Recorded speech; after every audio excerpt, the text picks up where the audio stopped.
हीरा दे तेरे चरणों की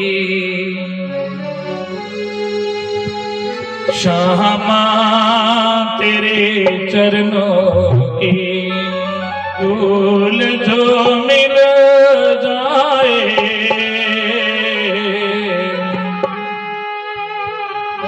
कहता हूँ राधे सके तीर मिल जाए राधे तेरे चरणों की श्यामा तेरे चरणों की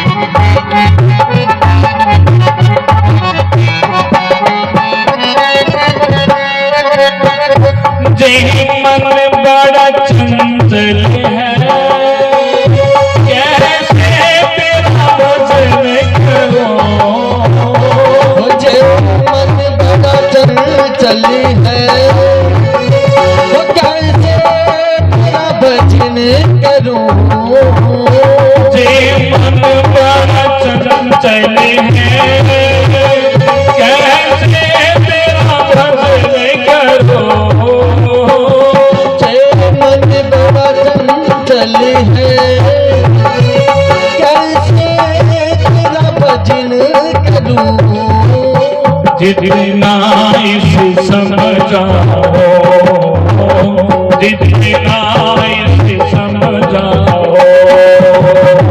उतना ही मचल जाए राधे तेरे चरणों की श्यामा तेरे चरणों की तेरे फूल जो मिल जाए सच कहता पूरा दे सच कहता हूँ राधे तकदीर बदल जाए राधे तेरे चरणों की श्यामा तेरे चरणों की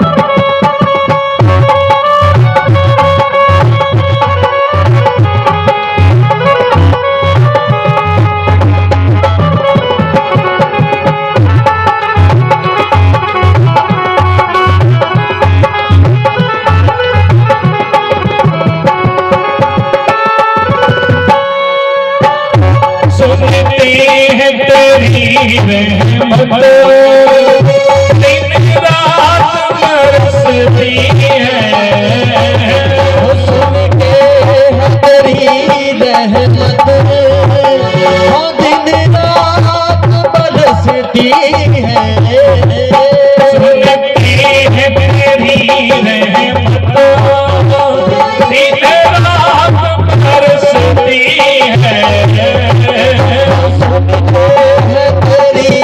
रहमत वो दिन रात बरसती है एक बूंद जो मिल जाए एक बूंद जो मिल जाए, मन की कली खिल जाए, राधे तेरे चरणों की श्यामा तेरे चरणों की मेरे फूल जो मिल जाए, सच कहता हो राधे, सच कहता हूँ राधे।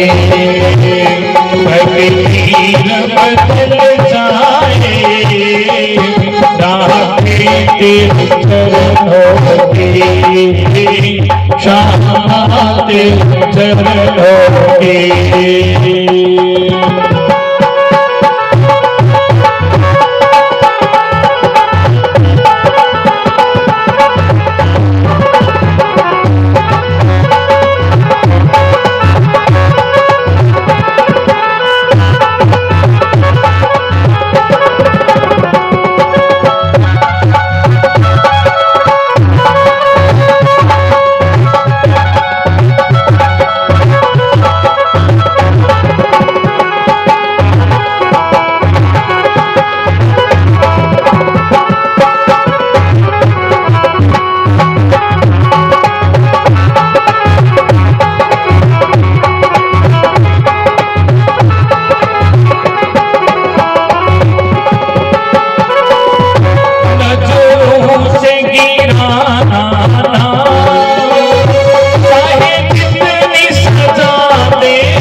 नजरों से जो गिर जाए, नजरों से जो गिर जाए, मुश्किल ही संभल पाए, राधे तेरे चरणों की श्यामा तेरे चरणों की। मेरे फूल जो मिल जाए, सच कहता हूँ राधे, सच कहता हूँ राधे। तकदीर बदल जाए, राधे तेरे चरणों की श्यामा तेरे चरणों की।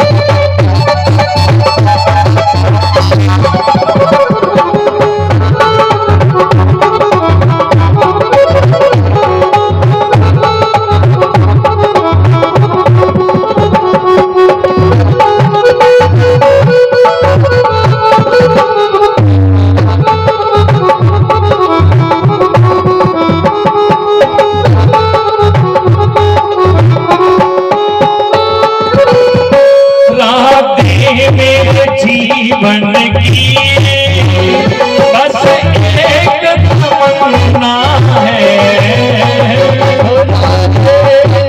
जीवन की तो बस एक तमन्ना है, श्यामा मेरे जीवन की बस एक तमन्ना है, जीवन की बस एक तमन्ना है। तुम सामने हो मेरे, तुम सामने हो मेरे, मेरा दम कहीं निकल जाए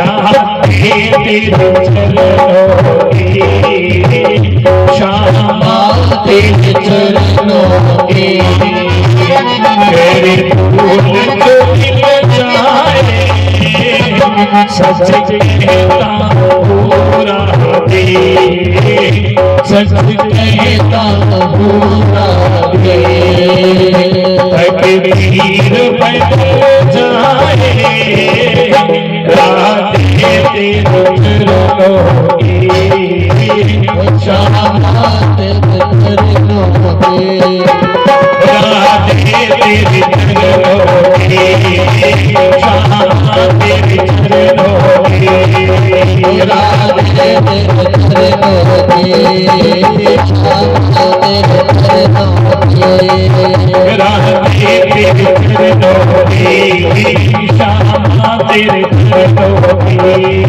राधे तेरे चरणों के श्यामा तेरे चरणों के राधे तेरे चरणों की श्यामा तेरे चरणों की राधे तेरे चरणों के श्यामा तेरे चरणों के राधे तेरे चरणों की श्यामा तेरे चरणों की जय जय श्री राधे। इसलिए भगवान कब कृपा कर दे, प्रतिदिन भगवान से यही प्रार्थना करो, ठाकुर जी से प्रार्थना करो, किशोरी जी से प्रार्थना करो।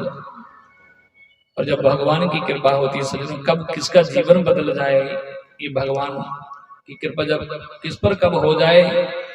इसलिए रोज प्रतिदिन भगवान से यही प्रार्थना करो, प्रभु हम चाहें भी तो इस मन को आपकी नहीं लगा सकते, इसलिए कुछ कृपा कर दो, हमारा मन जो है वो आपके चरणों में लग जाए बस। और सुखदेव जी कहते हैं परीक्षित इसलिए एकांत में भगवान का भजन करो। और ये चिंतन करके क्या कि पातालमेत सिंह पाद मूलम पठन्ते प्रश्न प्रपदेर सातल। एकांत में भगवान का जब भी भजन करें और भजन करते समय भगवान का चिंतन करें कि पूरा विश्व प्रपंच ये सारा संसार ये परमात्मा का ही रूप है, ये सोच करके सारे संसार में भगवान कण कण में मेरे परमात्मा विराजमान हैं, ऐसा चिंतन करें। और कहते हैं परीक्षित जितना परमात्मा का चिंतन करोगे उतना ही संसार की चिंताएं मिटेंगी, क्योंकि चिंता कैसे मिटेगी जब हम भगवान का चिंतन कर। टेंशन बढ़ी है, किसी पूछो चिंता बढ़ी है, चिंता क्यों है? क्योंकि चिंतन कम है। जितना चिंतन करोगे उतनी चिंताएं मिटेंगी। और चिंता होती है संसार की और चिंतन होता है भगवान का। भगवान का जितना चिंतन करो उतना ही संसारी चिंताएं समाप्त होती जाएंगी। और ये भागवत कथा हमें बताती है कि आप चिंतन करो प्रभु का। सुखदेव जी कहते हैं परीक्षित चिंतन करो, चिंतन करोगे तो फिर चिंताएं तो मिट जाएंगी। और ये सोच करके कि जो कुछ होना है, जेड़ा कुछ होना है तो वो ये रोना उसी अस रोक ही नहीं सकते, जेड़ा नहीं होना उसे अस कर ही नहीं सकते, फिर काहे की चिंता। यत पूर्वम विधिना ललाट लिखितम तन्मर्जुताक्षम, जो विधि का विधान है उसे कोई नहीं टाल सकता। परमात्मा की रजा विच रहो, जिन्हें विच रखा है, जिन्हें रखा है ये सोचना भगवान जो कुछ होना भगवान जी तेरी मर्जी है तो कोई गल नहीं। अस को जो कुछ होना है उसे अस रोक ही नहीं सकते, जो नहीं होना उसे कर ही नहीं सकते। चिंता तो यही है ना, असि काम करना तो मैं वो नहीं हो वाला।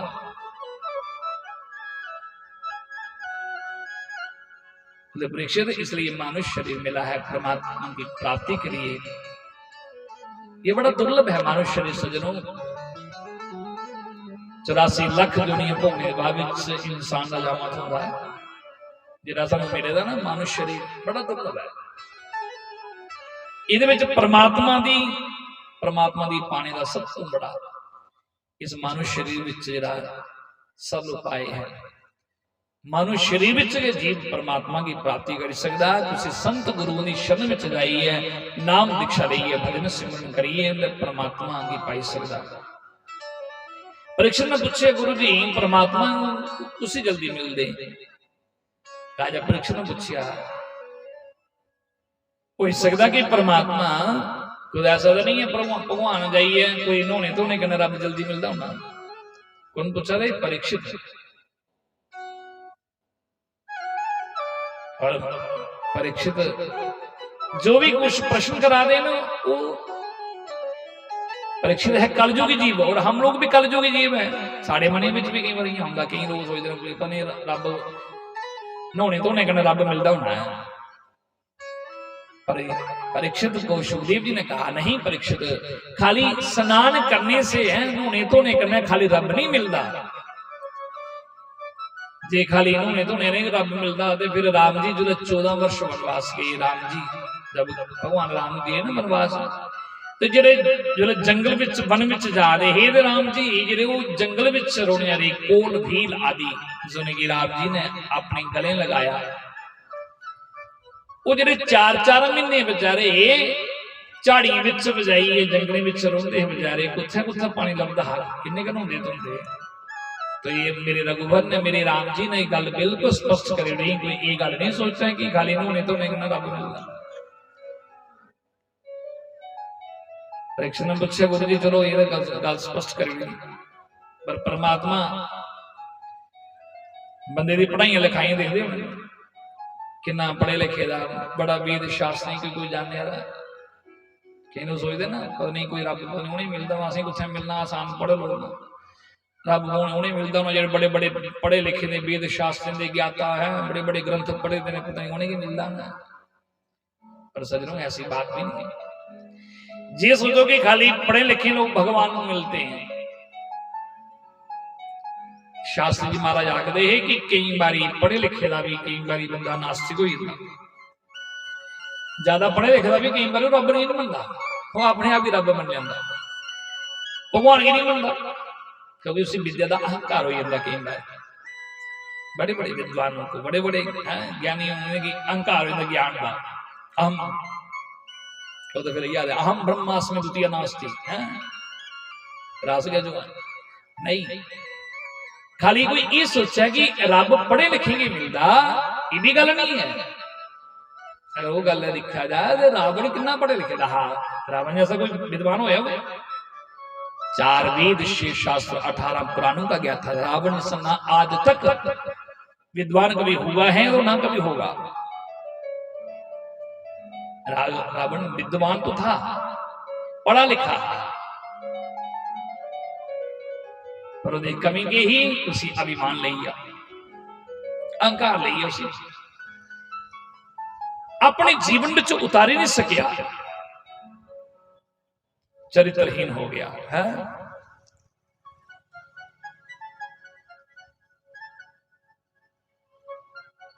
इसलिए सुखदेव जी आकर परीक्षित में ऐसी गल नहीं,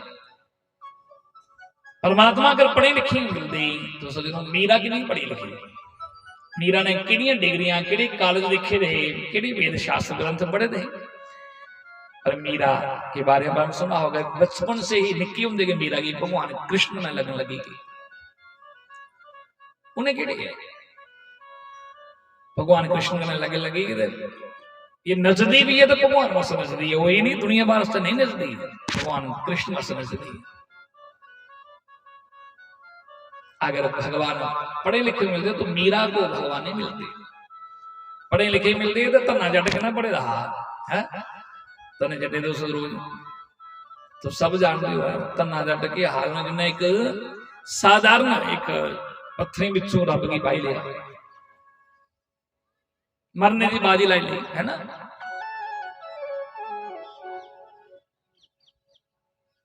रोज जिंदा बजा रहा है, पंतों के कोल पंडित जी नहीं शालीग्राम दे मी भी ठाकर दो, पंतों ने देखिए बार बार रोज आंदा, चलो ये जिद करा था तो उन्हें भी उठ जाइए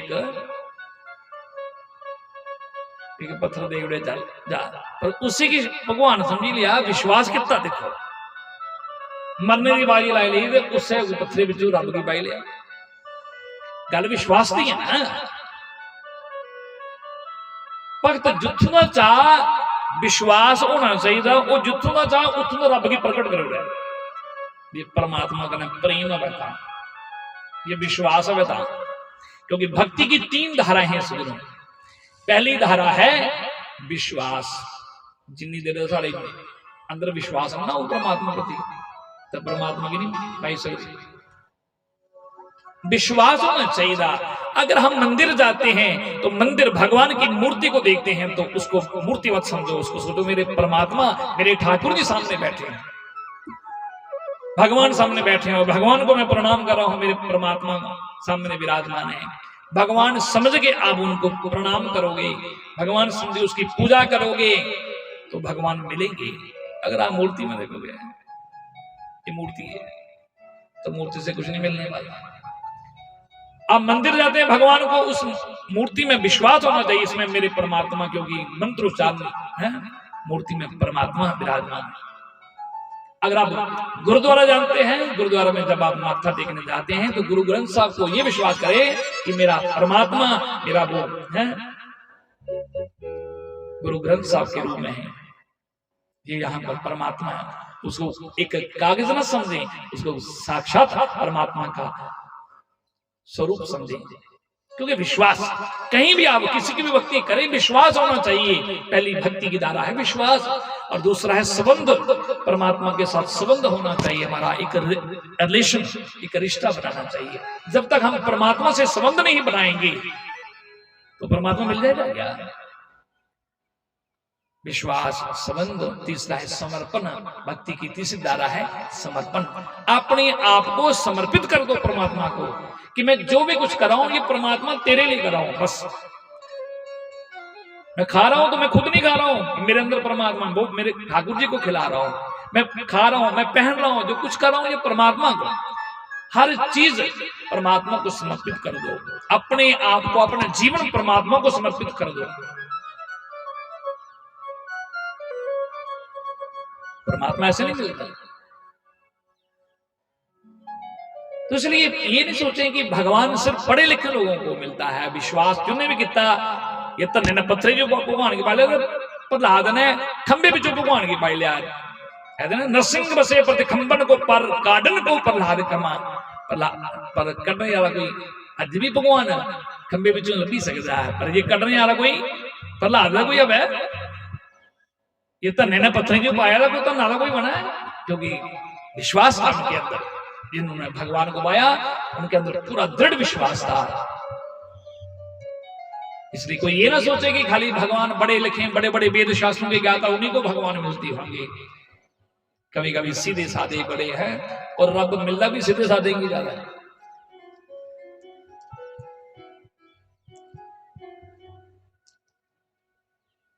अगर पढ़े लिखे मिलता तो गजराज की कथा होती गजराज गोविंद है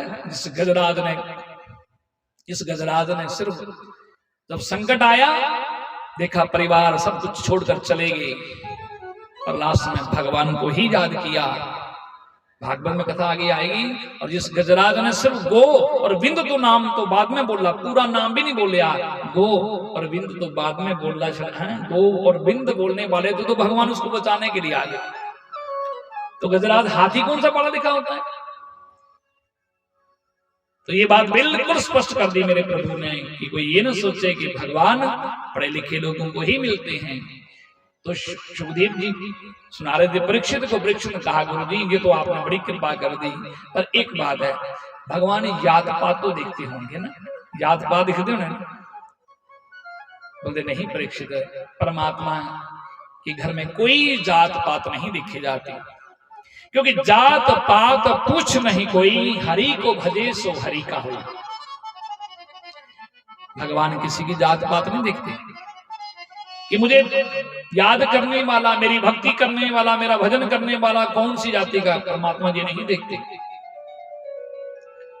किसी भी जाति का हो जो भगवान को भजने वाला भगवान को याद करने वाला परमात्मा उसी के हो जाते हैं अगर परमात्मा किसी की जात पात देखते तो सज्जनों, रामायण, आप रामायण खोलकर देखें, रामायण कहती है कि राम जी किसकी कुटिया में गए थे? कोदी कुटिया गए है, कोदी गए बिलनी की कुटिया में, बिलनी की कुटिया गए है ना। बिलनी कौन थी? भील जाति की थी, इसलिए उसको बिलनी भी कहते हैं। शबरी, शबरी के भगवान झूठे बैर है, भगवान राम जी ने झूठे बैरे का भोग लगाया। पर क्या कुछ दस ही सकते हो? कुछ रामायण में लिखे था मैं कुछ है कि राम जी ने पूछा होना सी, सुना भाई तेरी उम्र केड़ी है, तेरी जात केड़ी है, तू केड़ी बरादरी दी है? कुछ भी दस सकते मेरे प्रभु ने। क्यों उन्हें ये नहीं पूछा तू केड़ी बरादरी दी, केड़ी जाति दी है? जिस शबरी को उसके गुरु ने उसको बताया था कि शबरी तुम विश्वास करना, मेरी बात पर विश्वास करना, राम जी स्वयं आएंगे, तुम राम राम जपना और राम जी स्वयं तुम्हें दर्शन देने के लिए आएंगे। पर गुरु जी चले गए, पर उसने गुरु पर विश्वास किया कि मेरे गुरु जी कभी झूठ नहीं बोल सकते। और करते करते वो समय आया जब राम जी वनवास गए, तो राम जी को उस शबरी की कुटिया में जाना ही पड़ा और झूठी भैरव का भोग प्रभु को लगाया। और मेरे प्रभु ने उसकी जात पात नहीं पूछी, बिरादरी नहीं देखी, एक भील जाति की थी जिसकी कुटिया में रघुवर ने झूठे भैरव का भोग लगाया। तो सुखदेव जी कहते हैं, परीक्षित अगर जात पात भगवान देखते हैं तो कहा जाती विदुरस्य जातो पते। अरे विदुर की कौन सी जात थी? इस विदुर की कुटिया में मेरे कृष्ण भगवान विदुर की कुटिया में गए और विदुरानी के हाथों से केले के छिलके का भोग लगाया। ये खाता भगवान ने केले के छिलके खाते, विदुरानी ने विदुर ने कहा। परीक्षित ने पूछा, गुरु जी वो क्या? भगवान कृष्ण केले के छिलके खाते और भगवान के केले के छिलके की खिलाए उन्हें? जरा ये दसो ना गुरु जी, क्योंकि मुझे ये प्रसंग सुनाओ कि भगवान कृष्ण कब गए और विदुर की कुटिया में, और विदुरानी ने क्यों केले के छिलके भगवान को खिलाए? तो सुखदेव जी ने कहा, परीक्षित बड़ा सुंदर तूने प्रश्न किया है, तूने पूछा तो मैं तुम्हें जरूर बताऊंगा। परीक्षित ये उस समय की बात है जब भगवान कृष्ण दुर्योधन के पास शांति दूत बन के गए थे, शांति का प्रस्ताव लेके गए थे। और उस समय विदुर कौन था? एक दासी का पुत्र था। एक दासी के गर्भ से जन्म लेने वाले विदुर जी, जो कृष्ण भगवान का भक्त था, जिसको विदुर को दुर्योधन ने अपने राज्य से निकाल दिया था।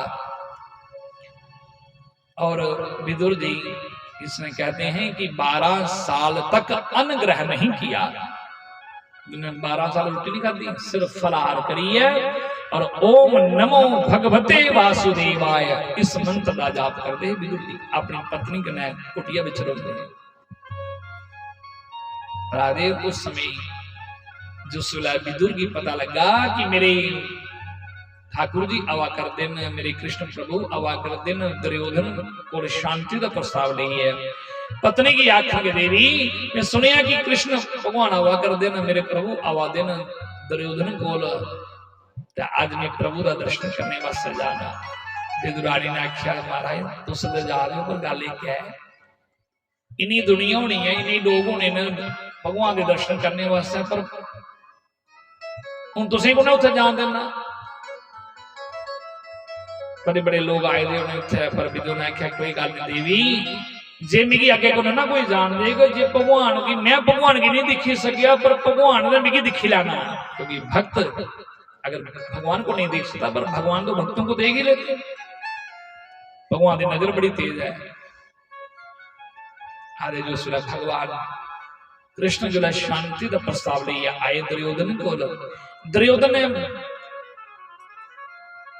बड़ा स्वागत किया और प्रभु ने देखा कि स्वागत वाला पर ये सब दिखावा, क्योंकि भगवान जानते हैं कि ये दुर्योधन दिखावा कर रहा है। कुछ लोगों ने ना वो दिखावा ज्यादा कर दे, सामने कोई आई है दिखावा बड़ा करना,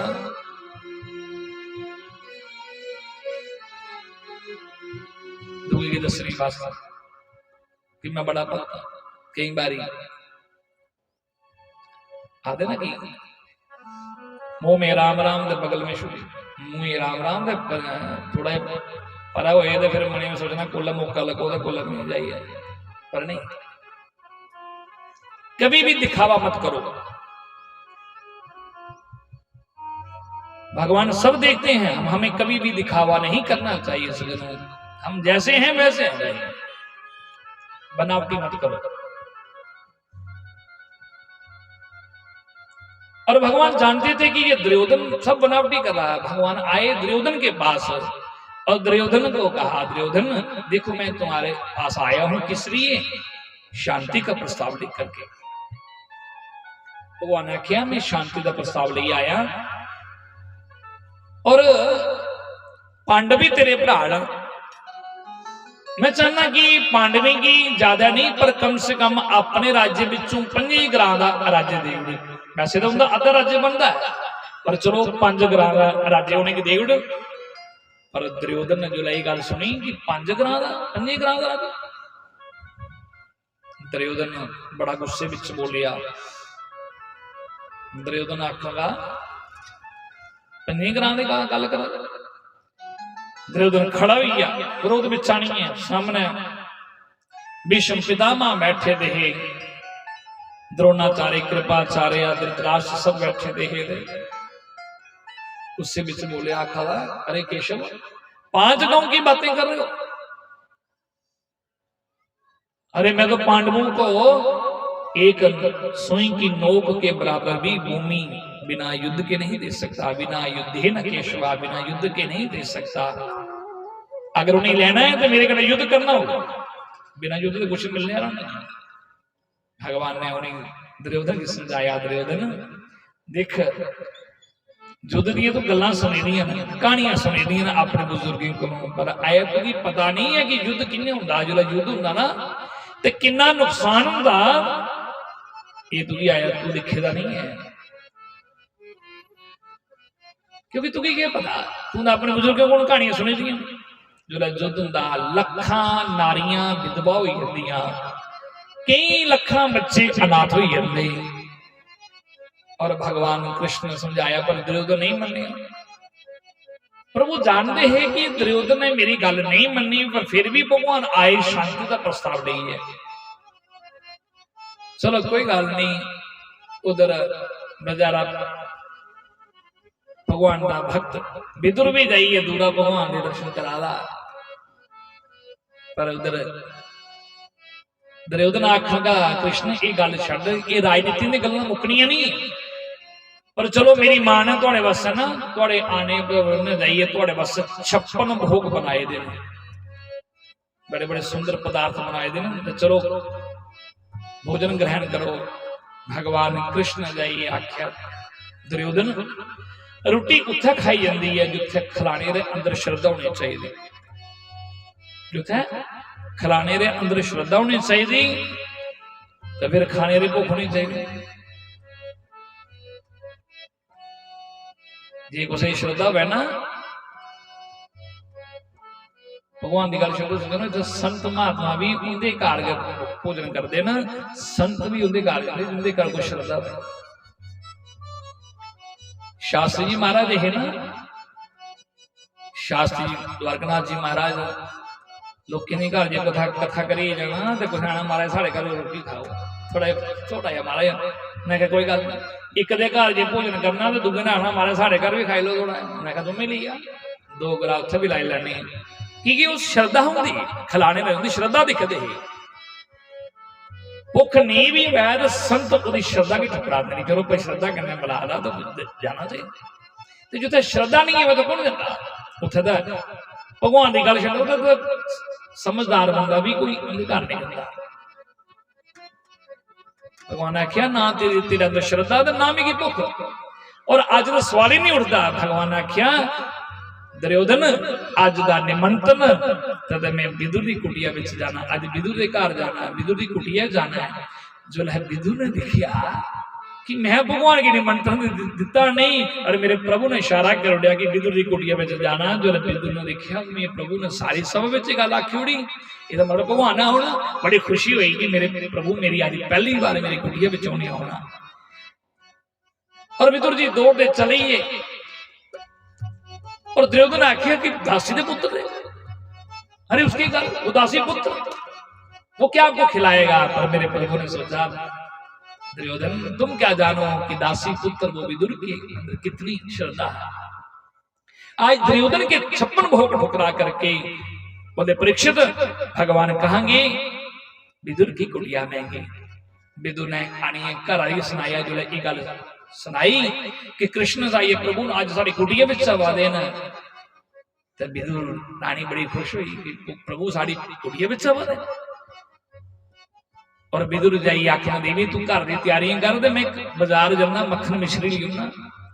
क्योंकि गरीब बंदा होंदा ना तो जो घर कोई मेहमान का आना होता तो बड़े पहले बजारियां तैयारियां तुरियां करना शुरू करता। कोई कमी नहीं रही है। बड़ा पैसे का बंदा होंदा ना जो मते पैसे का बंदा होंदा। कई अमीर लोग फार्मैलिटी ज्यादा होंगे पर गरीब बंदा जो ना उसकी श्रद्धा बड़ी होती। क्योंकि संत के प्रति गुरु के प्रति श्रद्धा होती ना वो अपने तो सोचते कि कोई कमी नहीं रही है।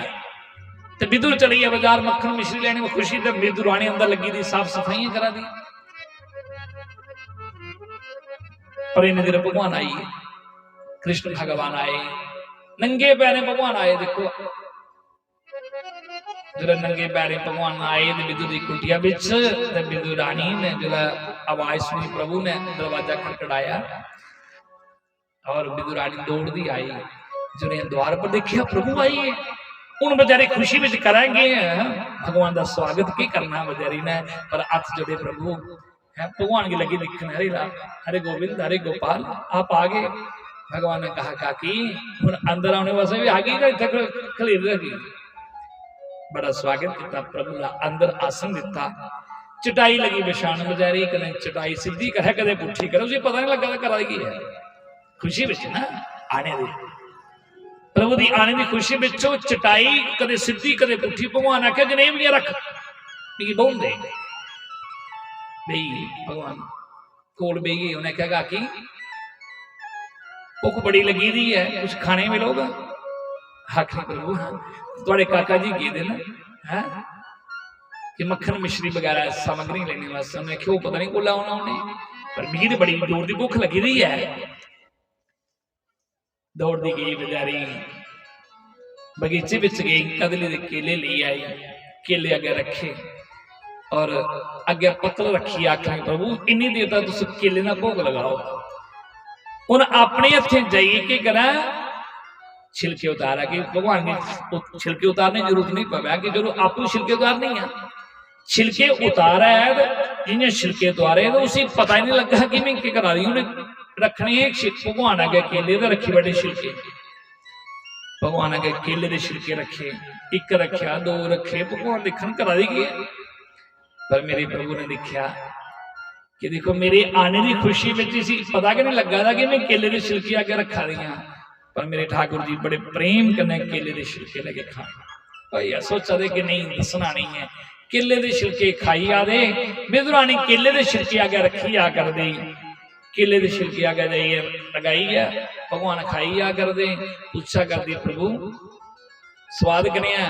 आखा दे बड़े मिठे ना। आखा दी मिठे की नहीं हो गए अपने हथे में केले की पानी देनी हुई है। खंदे खंदे भगवान केले के छिलके हम 30-40 खाई उन्हें किन्ने खाते तो मेरे ठाकुर जी जानते न। पर सुखदेव जी आखते परीक्षित भगवान केले के छिलके खा दे खंदे खंदे इन विदुर जी आई मक्खन मिश्री सामग्री ली है। आवाज लगाई अरे देवी जल्दी बाहर आ।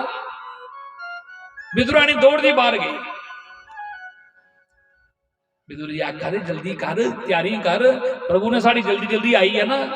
आखा दी आई है ना उत्थे ना इशारा किया वो अंदर बैठे थे देखा तो भगवान कृष्ण केले के छिलके खा दे। विदुर जी ने आगे देखा पत्नी की थोड़ा या फटकार लगाई डांड लगाई देवी पहली बार कृष्ण हमारी कुटिया में है प्रभु और तू खिला देगी केले के छिलके। हूं विदुरानी की पता लगा, ओहो मैं तो भगवान की केले के छिलके खिला दी। पहले नहीं याद, पर हूं पता लगा कि विदुर ने जो थोड़ा सी डांटे ना, थोड़ा फटकार लगाई। विदुर जी आए, प्रभु ने चरण स्पर्श किए, प्रणाम किया, प्रभु आप पहली बार मेरी कुटिया में आए हैं और देखिए मेरी पत्नी ये आपको केले के छिलके खिला रही। विदुरानी ने भी कहा, प्रभु मुझसे बहुत बड़ी गलती हो गई, मैंने क्या करा था, आपके आने की खुशी में मैं भूल गई आपको केले के छिलके मैंने खिला दिए। पर मेरे प्रभु ने कहा, अरे काकी सच पूछो तो पता तो मुझे भी नहीं था मैं क्या खा रहा, पर मुझे इतना पता है कि मैं जो भी कुछ खा रहा था उसमें स्वाद बहुत था। अरे केले के छिलके में इतना स्वाद था, अगर आपके हाथों से केले के छिलके में इतना स्वाद था तो भगवान ने कहा फिर केले में कितना स्वाद होगा। भगवान ने ये नहीं कहा कि मुझे पता था, बोले मुझे खुद नहीं पता। विदुरानी ने भगवान को भोग लगाया, साग है अपने हाथों से, रोटी वगैरह सब भगवान को आज भोग लगाया। विदुर जी ने माखन मिश्री भी भगवान को आगे रखी, भगवान ने वो भी भोग लगाया। अनेक पदार्थ भगवान ने आज विदुर के यहाँ भोग लगाए। पर एक बात भगवान ने विदुर को कहा, बोले काका जी बुरा तो नहीं मानोगे? बोले नहीं। भगवान ने कहा, जो स्वाद मुझे केले के छिलके में आया वो स्वाद इस माखन मिश्री में नहीं आया।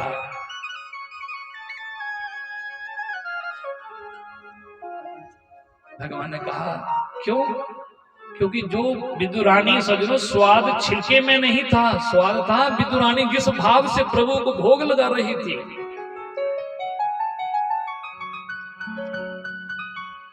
मेरा परमात्मा ये नहीं देखता कि आप क्या भगवान को भोग लगा रहे हो, मेरे ठाकुर जी ये देखते हैं कि आप भोग लगाने वाला किस भाव से भगवान को भोग लगा रहा है। मेरे प्रभु तो ये देखते हैं सजनों।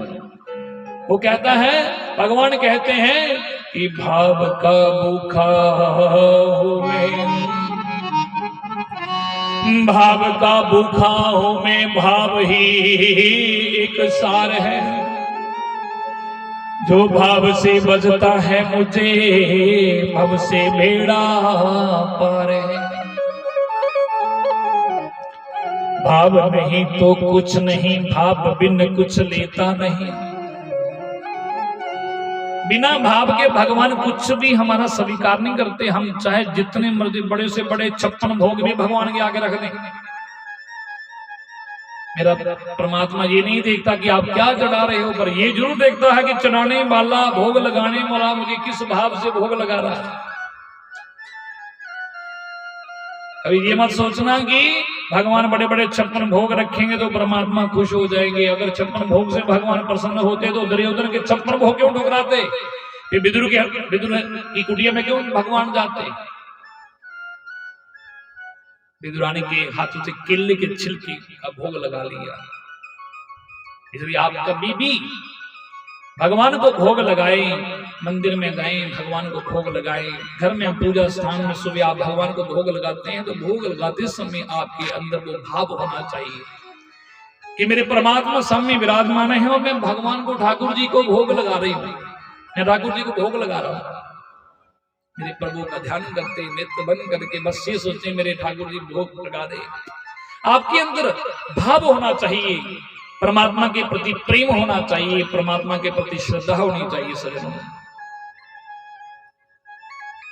क्योंकि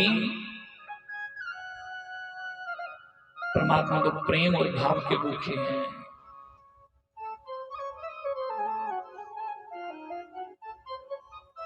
ये सबसे ऊंची प्रेम सगाई, ये सबसे ऊंची प्रेम सगाई, प्रेम सगाई प्यारे, प्रेम सगाई, प्रेम सगाई प्यारे, प्रेम सगाई।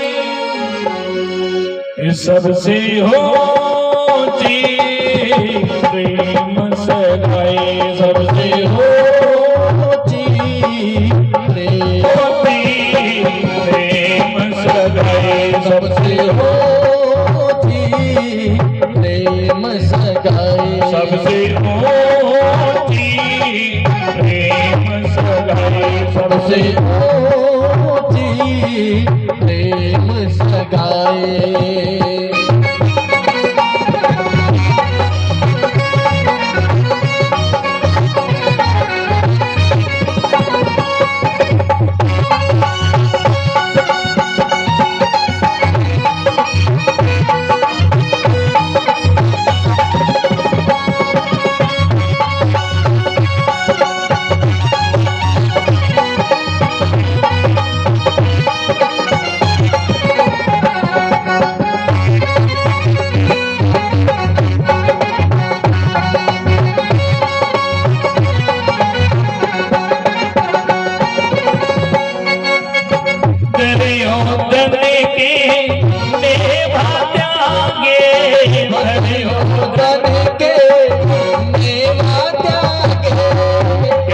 दुर्योधन की मेवा त्यागे भगवान, 56 भोग ठुकरा दिए। क्यों?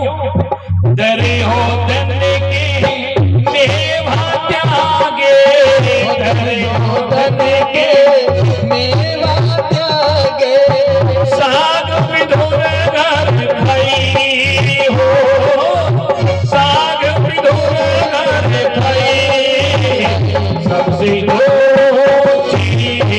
प्रेम सगाई, सबसे होती प्रेम सगाई, सबसे होती प्रेम सगाई, सबसे होती प्रेम सगाई।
सबसे होती प्रेम सगाई, सबसे होती प्रेम सगाई, सबसे होती प्रेम सगाई।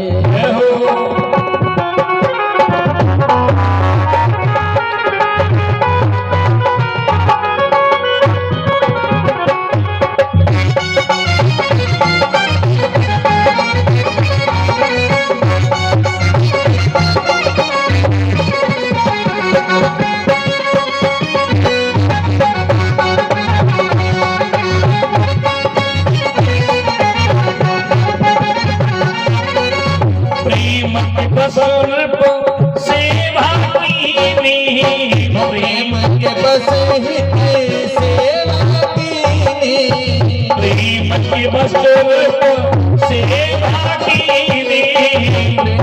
के बस हित सेवा कीनी, आप बने हरि नहीं हो, आप बने हरि नहीं, सबसे होती प्रेम सगाई, सबसे होती प्रेम सगाई, सबसे होती प्रेम सगाई, सबसे होती प्रेम सगाई।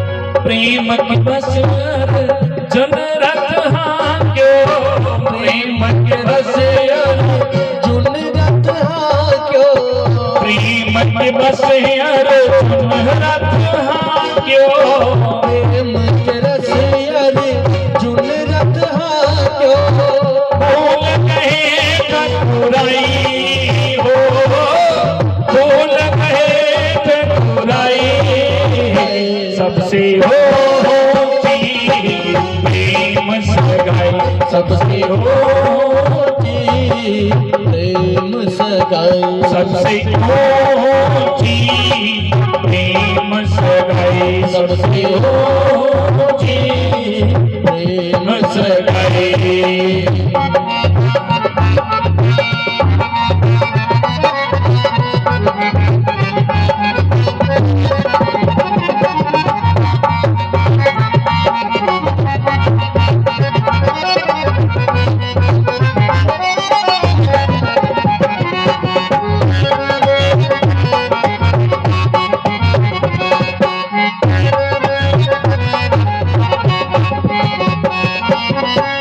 ऐसी प्रीत बड़ी वृंदावन, ऐसी प्रीत बड़ी वृंदावन, ऐसी प्रीत बड़ी वृंदावन, ऐसी प्रीत बड़ी वृंदावन, गोपिन नाच नचाई हो, गोपिन नाच नचाई, सबसे होती प्रेम सगाई, सबसे होती प्रेम सगाई, सबसे होती प्रेम सगाई, सबसे होती प्रेम सगाई, सबसे होती प्रेम सगाई, सबसे होती प्रेम सगाई, प्रेम सगाई, सबसे होती प्रेम सगाई, सबसे होती प्रेम सगाई, सबसे होती प्रेम सगाई, सबसे होती प्रेम सगाई, सबसे होती प्रेम सगाई, सबसे होती प्रेम सगाई, सबसे होती प्रेम सगाई, सबसे होती प्रेम सगाई। जय जय श्री राधे। सबसे ऊंची प्रेम सगाई, जिसने भी भगवान से प्रेम किया सजनों, भगवान तो प्रेम से ही तो मिलते हैं, इसलिए परमात्मा से प्रेम करो, सच्चा प्रेम, और परमात्मा के प्रति श्रद्धा होनी चाहिए, भगवान के प्रति हमारे अंदर वो भाव होना चाहिए। तो भगवान सुखदेव जी महाराज सुना रहे थे परीक्षित को, परीक्षित इसलिए भगवान विदुर की कुटिया में गए, क्योंकि वहां पर प्रेम था, वहां विदुर भगवान कृष्ण के भक्त थे। तो ये बात बिल्कुल स्पष्ट कर दी। बोले परीक्षित ने प्रश्न किया था कि भगवान कहीं जात पात तो नहीं देखते, तो अगर भगवान जात पात देखते तो भगवान विदुर की कुटिया में नहीं जाते। तो मेरे गोविंद ने ये बात बिल्कुल स्पष्ट कर दी कि कोई जात पात में किसी की नहीं देखता, जात पात पूछ में कोई सोहरी को बजे सोहरी का होई। अब परीक्षित ने कहा गुरु जी चलो ये तो आपने बिल्कुल स्पष्ट बात कर दी कि परमात्मा किसी की जात पात किसी की बिरादरी नहीं देखते, पर एक बात है गुरुदेव, भगवान आयु तो देखते होंगे, भगवान उम्र तो दिखते होने ना भाई ये केड़ी उम्र विच आए, एदी उम्र नहीं है भक्ति करने दी। भगवान किस अवस्था विच मिलते, केड़ी उम्र विच भगवान दा दर्शन होता। पर परीक्षित की सुना दे राजन, परमात्मा किसी दी उम्र में नहीं दिखते, भक्ति करने की कोई उम्र नहीं होती। कोई सोचा है कि पता नहीं भक्ति करने की आया साड़ी उम्र नहीं है, है ना। जे अगले नौजवान बच्चों आते साड़ी उम्र कोरे आया है वो सोचते ना अज का एक बनी चुके दा लोगों के दिमाग में कि रब का नाम है सिर्फ उह लोग है जो उम्र हुई है तो देखा 50 को ऊपर टप्पी है उनका का नाम आया काम है राम राम जपना तो साड़ी उम्र नहीं आया है।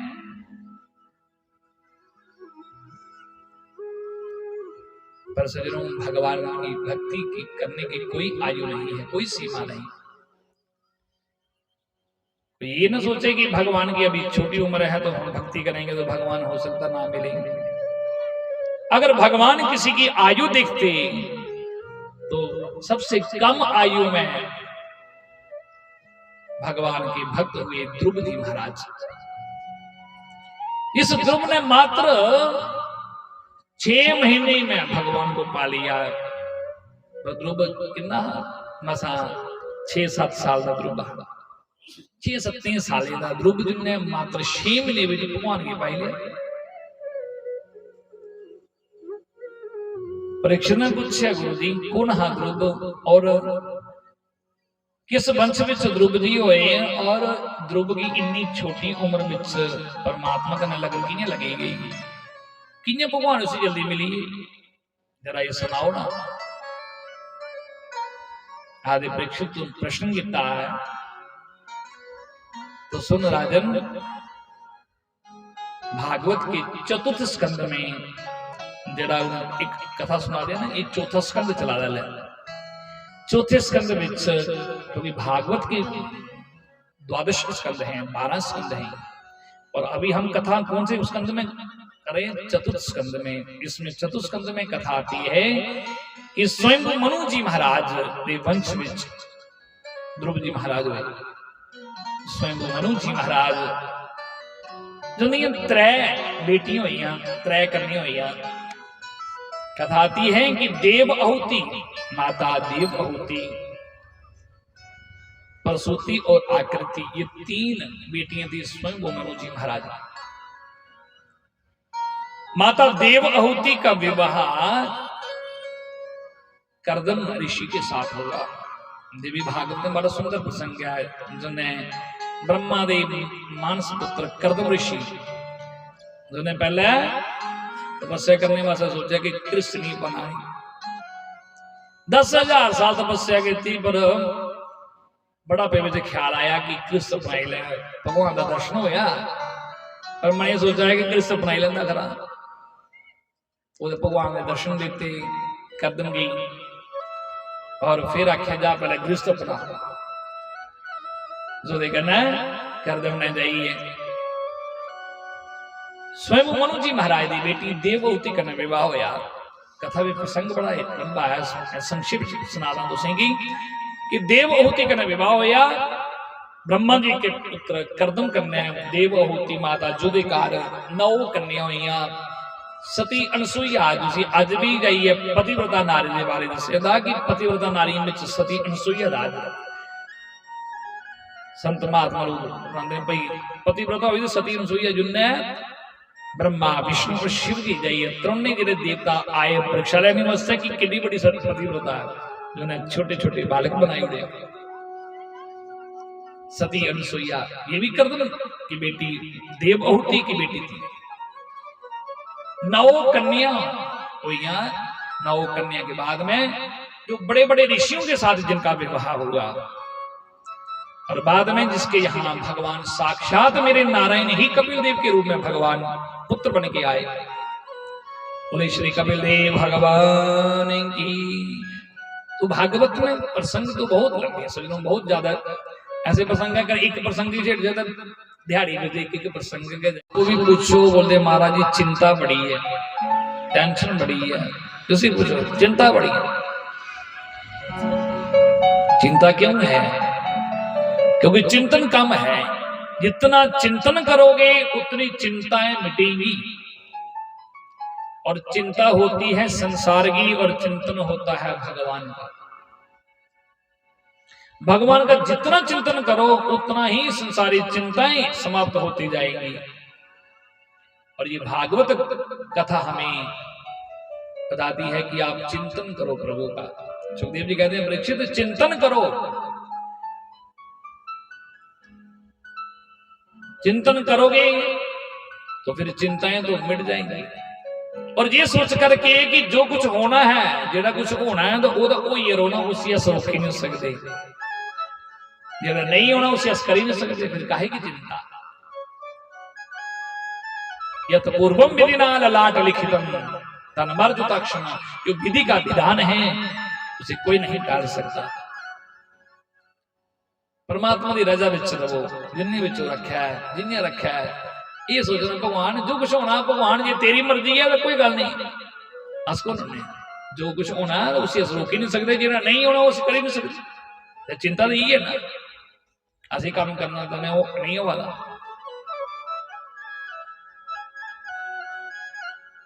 परीक्षित इसलिए मानुष्य शरीर मिला है परमात्मा की प्राप्ति के लिए। ये बड़ा दुर्लभ है मानुष्य शरीर सज्जनों। 84 लाख दुनिया भोगने के बाद इंसान का जामा होता है, जिहड़ा सानू मिलेगा ना मानुष्य शरीर, बड़ा दुर्लभ है। इहदे विच परमात्मा दी पाने का सब तो बड़ा इस मानुष्य शरीर विच जिहड़ा सब उपाय है।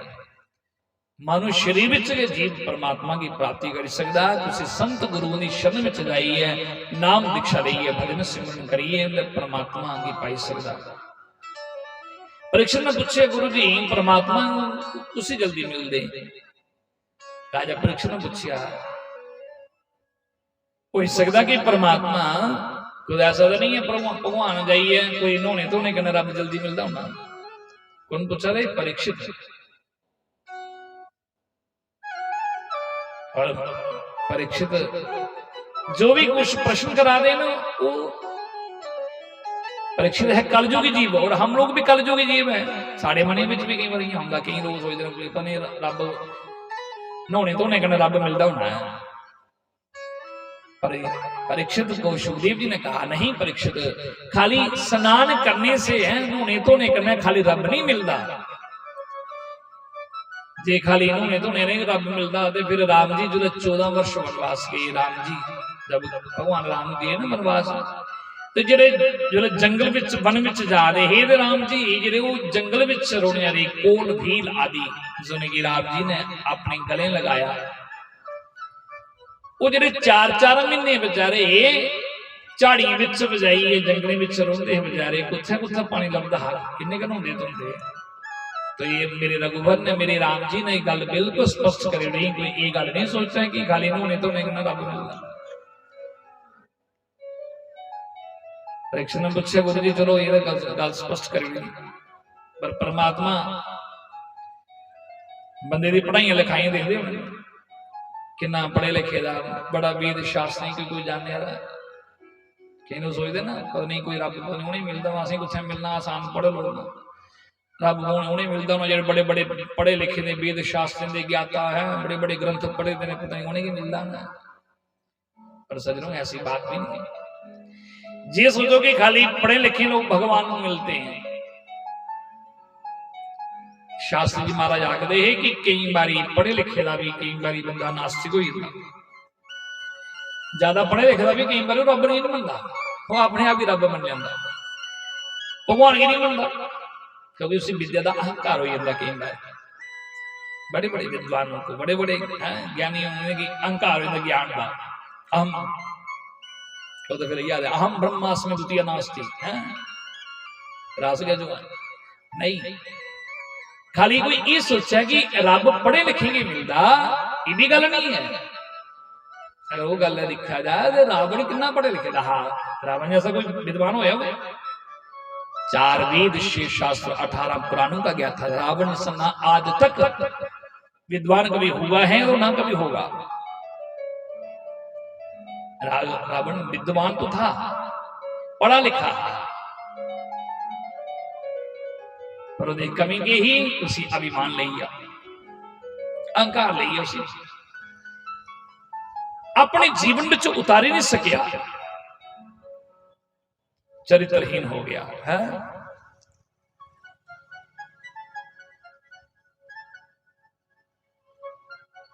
इसलिए सुखदेव जी आकर परीक्षित में ऐसी गल परमात्मा अगर पढ़े लिखे मिलते तो सज्जनों मीरा की नहीं पढ़ी लिखी, मीरा ने किहड़ियां डिग्रियां किहड़े कॉलेज लिखे रहे किहड़े वेद शास्त्र ग्रंथ पढ़े थे, पर मीरा के बारे में सुना होगा बचपन से ही निक्के होंगे के मीरा की भगवान कृष्ण में लगन लगी थी। उन्हें किहड़े भगवान कृष्ण में लगे लगी ये नजदी भी है तो भगवान वास नजदी है, वही नहीं दुनिया वास्ते नहीं नजदी, भगवान कृष्ण वास नजदी है। अगर भगवान पढ़े लिखे मिलते तो मीरा को भगवान नहीं मिलते, पढ़े लिखे मिलते तो धन्ना जट के ना पढ़े रहा है, धन्ने जटे दो रोज तो सब जानते हो धन्ना जट के हाल में जिन्हें एक साधारण एक पत्थरी बिचों रब की पाई लिया, मरने की बाजी लाई ली है ना।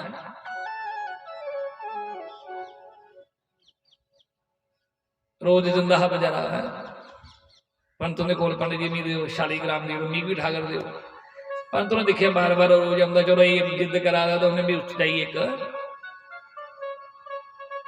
एक पत्थर दे उड़े चल जा, पर उसी की भगवान समझी लिया विश्वास कितना देखो, मरने की बाजी लाई ली तो उससे पत्थरे बिचू रब की पाई लिया, गल विश्वास की है ना।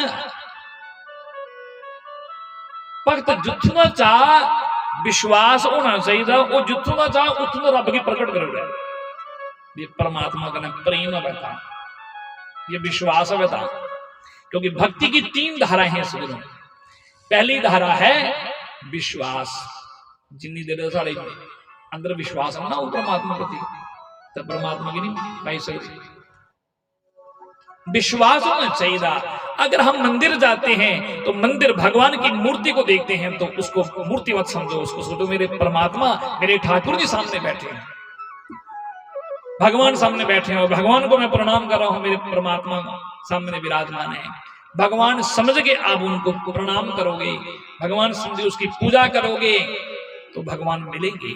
अगर आप मूर्ति में देखोगे ये मूर्ति है तो मूर्ति से कुछ नहीं मिलने वाला। आप मंदिर जाते हैं भगवान को उस मूर्ति में विश्वास होना चाहिए, इसमें मेरे परमात्मा, क्योंकि मंत्रोच्चारण है मूर्ति में परमात्मा विराजमान है।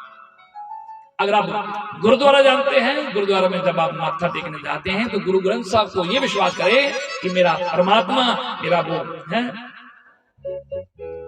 गुरु ग्रंथ साहब के रूप में है, ये यहाँ पर परमात्मा है। उसको एक कागज न समझें, उसको साक्षात परमात्मा का स्वरूप समझें, क्योंकि विश्वास कहीं भी आप किसी की भी भक्ति करें विश्वास होना चाहिए। पहली भक्ति की धारा है विश्वास, और दूसरा है संबंध, परमात्मा के साथ संबंध होना चाहिए, हमारा एक रिलेशन, एक रिश्ता बनाना चाहिए। जब तक हम परमात्मा से संबंध नहीं बनाएंगे तो परमात्मा मिल जाएगा क्या? विश्वास, संबंध। तीसरा है समर्पण, भक्ति की तीसरी धारा है समर्पण। अपने आप को समर्पित कर दो परमात्मा को कि मैं जो भी कुछ कर रहा हूं ये परमात्मा तेरे लिए कर रहा हूं। बस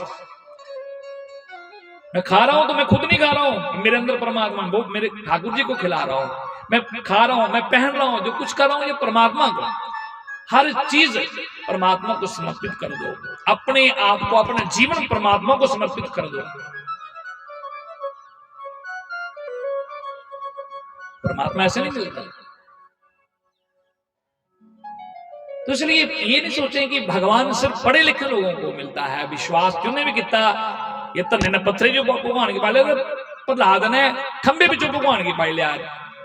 नरसिंह बसे प्रति खंबन को पर काडन को प्रहलाद कमा, पर कटने वाला कोई अज भी भगवान खंबे बिचों लभी सकता है, पर ये कटने वाला कोई प्रहलाद का कोई अब है। ये तन्ने ने पत्थर जो पाया था कोई तो नाला कोई बना है, क्योंकि विश्वास था उनके अंदर। जिन्होंने भगवान को पाया उनके अंदर पूरा दृढ़ विश्वास था। इसलिए कोई ये ना सोचे कि खाली भगवान बड़े लिखे बड़े बड़े वेद शास्त्रों के ज्ञाता उन्हीं को भगवान मिलती होंगे। कभी कभी सीधे साधे बड़े हैं और रब मिलना भी सीधे साधे की ज्यादा है।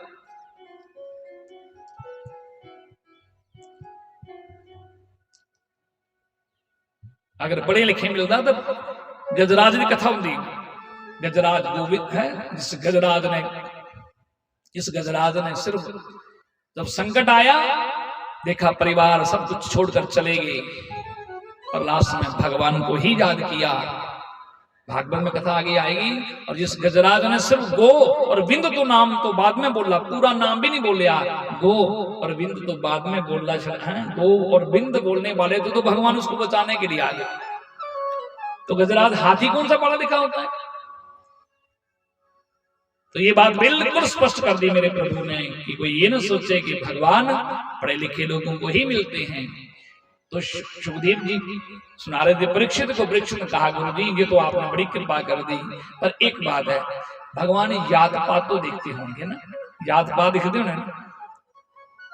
बोलते नहीं परीक्षित, परमात्मा के घर में कोई जात पात नहीं देखी जाती, क्योंकि जात पात पूछ नहीं कोई, हरि को भजे सो हरि का हो। भगवान किसी की जात पात नहीं देखते कि मुझे याद करने वाला, मेरी भक्ति करने वाला, मेरा भजन करने वाला कौन सी जाति का, परमात्मा जी नहीं देखते। किसी भी जाति का हो, जो भगवान को भजने वाला, भगवान को याद करने वाला, परमात्मा उसी के हो जाते हैं। अगर परमात्मा किसी की जात पात देखते तो सज्जनों, रामायण, आप रामायण खोलकर देखें, रामायण कहती है कि राम जी किसकी कुटिया में गए थे? कोई कुटिया गए है, गए बिलनी की कुटिया में। बिलनी की कुटिया गए है ना। बिलनी कौन थी? भील जाति की थी, इसलिए उसको बिलनी भी कहते हैं। शबरी, शबरी के भगवान जूठे बैर है। भगवान राम जी ने जूठे बैरे का भोग लगाया। और क्या कुछ दस दस ही सकते हो? कुछ रामायण में लिखे था मैं कुछ है कि राम जी ने पूछा होना सी, सुना भाई तेरी उम्र केड़ी है, तेरी याद केड़ी है, तू केड़ी बरादरी दी है? कुछ नहीं दस सकते मेरे प्रभु ने। क्यों? उन्हें ये नहीं पूछा तू केड़ी बरादरी दी, केड़ी जाति दी है। जिस शबरी को उसके गुरु ने उसको बताया था कि शबरी तुम विश्वास करना, मेरी बात पर विश्वास करना, राम जी स्वयं आएंगे, तुम राम राम जपना और राम जी स्वयं तुम्हें दर्शन देने के लिए आएंगे। पर गुरु जी चले गए, पर उसने गुरु पर विश्वास किया कि मेरे गुरु जी कभी झूठ नहीं बोल सकते। और करते करते वो समय आया जब राम जी वनवास गए, तो राम जी को उस शबरी की कुटिया में जाना ही पड़ा और जूठी भैरव का भोग प्रभु को लगाया। और मेरे प्रभु ने उसकी जात पात नहीं पूछी, बिरादरी नहीं देखी, एक भील जाति की थी। इसकी कुटिया में रघुवर ने जूठे बैरों का भोग लगाया। तो सुखदेव जी कहते हैं परीक्षित, अगर जात पात भगवान देखते हैं तो कहा जाती विदुरस्य जातो पते। अरे विदुर की कौन सी जात थी? इस विदुर की कुटिया में मेरे कृष्ण भगवान विदुर की कुटिया में गए और विदुरानी के हाथों से केले के छिलके का भोग लगाया। ये खाता भगवान ने केले के छिलके खाते, विदुरानी ने विदुर ने कहा। परीक्षित ने पूछा गुरु जी भोग क्या? भगवान कृष्ण केले के छिलके खाते और भगवान के केले के छिलके की खिलाए उन्हें? जरा ये दसो ना गुरु जी, क्योंकि मुझे ये प्रसंग सुनाओ कि भगवान कृष्ण कब गए और विदुर की कुटिया में, और विदुर रानी ने क्यों केले के छिलके भगवान को खिलाए? तो सुखदेव जी ने कहा परीक्षित बड़ा सुंदर तूने प्रश्न किया है, तूने पूछा तो मैं तुम्हें जरूर बताऊंगा। परीक्षित ये उस समय की बात है जब भगवान कृष्ण दुर्योधन के पास शांति दूत बन के गए थे, शांति का प्रस्ताव लेके गए थे। और उस समय विदुर कौन था? एक दासी का पुत्र था। एक दासी के गर्भ से जन्म लेने वाले विदुर जी, जो कृष्ण भगवान का भक्त था, जिसको विदुर को दुर्योधन ने अपने राज्य से निकाल दिया था। और विदुर जी इसमें कहते हैं कि 12 साल तक अन्न ग्रहण नहीं किया। 12 साल रोटी नहीं खाती, सिर्फ फलाहार करी है और ओम नमो भगवते वासुदेवाय इस मंत्र का जाप करते हैं विदुर जी। अपनी पत्नी के नए कुटिया में चलोते हैं। राधेव उस समय जिस विदुर की पता लगा कि मेरे ठाकुर जी आवा कर दिन, मेरे कृष्ण प्रभु आवा कर दिन दुर्योधन को शांति का प्रस्ताव नहीं है, पत्नी की आखेंगे देवी मैं सुनिया कि कृष्ण भगवान आवा कर देना मेरे प्रभु आवा देना दुर्योधन कोल आज मैं प्रभु का दर्शन करने वास्ते जाना। विदुरानी ने आख्या महाराज तुस तो जा रहे हो पर गल क्या है इन्नी दुनिया होनी है इन्नी लोग होने ने भगवान के दर्शन करने वास्ते पर हुण तुसीं को उत्थे जान देना। बड़े बड़े लोग आए थे उन्हें उत्थे पर विदुर ने आख्या कोई गल नहीं देवी जे मिगी अगे को ना कोई जान देगा जे भगवान की मैं भगवान की नहीं दिखी सकिया पर भगवान ने मिगी दिखी लेना क्योंकि भक्त अगर भगवान को नहीं देख सकता पर भगवान तो भक्तों को देख ही लेते भगवान की नजर बड़ी तेज है। आदे जो सुना भगवान कृष्ण जो शांति का प्रस्ताव लिया आए दुर्योधन को दुर्योधन ने बड़ा स्वागत किया और प्रभु ने देखा कि स्वागत वाला पर ये सब दिखावा क्योंकि भगवान जानते हैं कि ये दुर्योधन दिखावा कर रहा है। कुछ लोगों ने ना वो दिखावा ज्यादा कर दे सामने कोई आई है दिखावा बड़ा करना।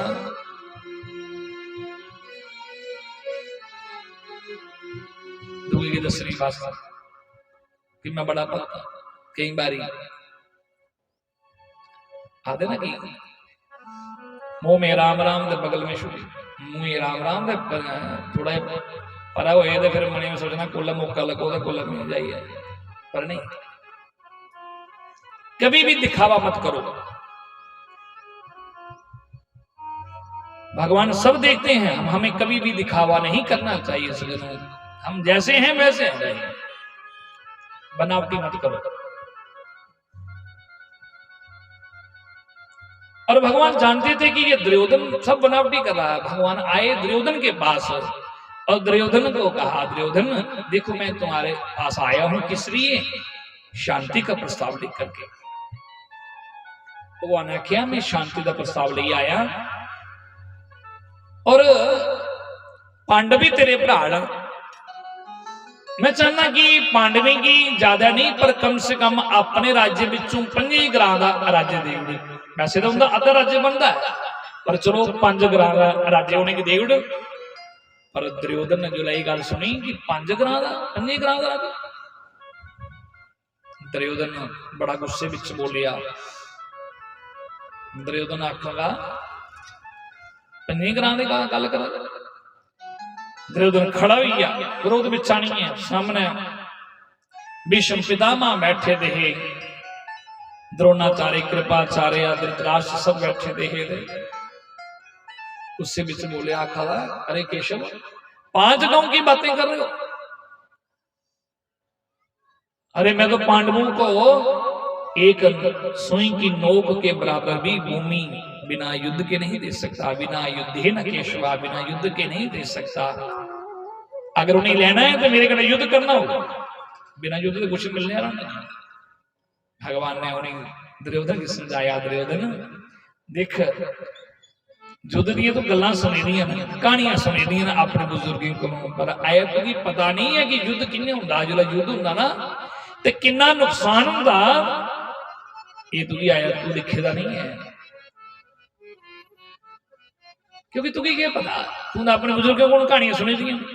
जो युद्ध हुंदा लखां नारियां विधवा होई जंदियां कई लखां बच्चे अनाथ होई जांदे। और भगवान कृष्ण ने समझाया पर दुर्योधन नहीं मन्ने। प्रभु जानते हैं कि दुर्योधन ने मेरी गल नहीं मन्नी पर फिर भी भगवान आए शांति का प्रस्ताव नहीं है। चलो कोई गल नहीं उधर बेचारा भगवान का भक्त विदुर भी जाइए दूरा भगवान के दर्शन करा ला। पर उधर दुर्योधन आखेगा कृष्ण ये गल छड्ड ये राजनीति दी गल्लां मुकनियां नहीं पर चलो मेरी मां ने थोड़े वास्ते ना थोड़े आने पर जाइए थोड़े वास्ते 56 भोग बनाए दे बड़े बड़े सुंदर पदार्थ बनाए दे तो चलो भोजन ग्रहण करो। भगवान कृष्ण जाइए आख्या दुर्योधन रोटी उत्थे खाई जाती है जिथे खिलाने के अंदर श्रद्धा होनी चाहिए।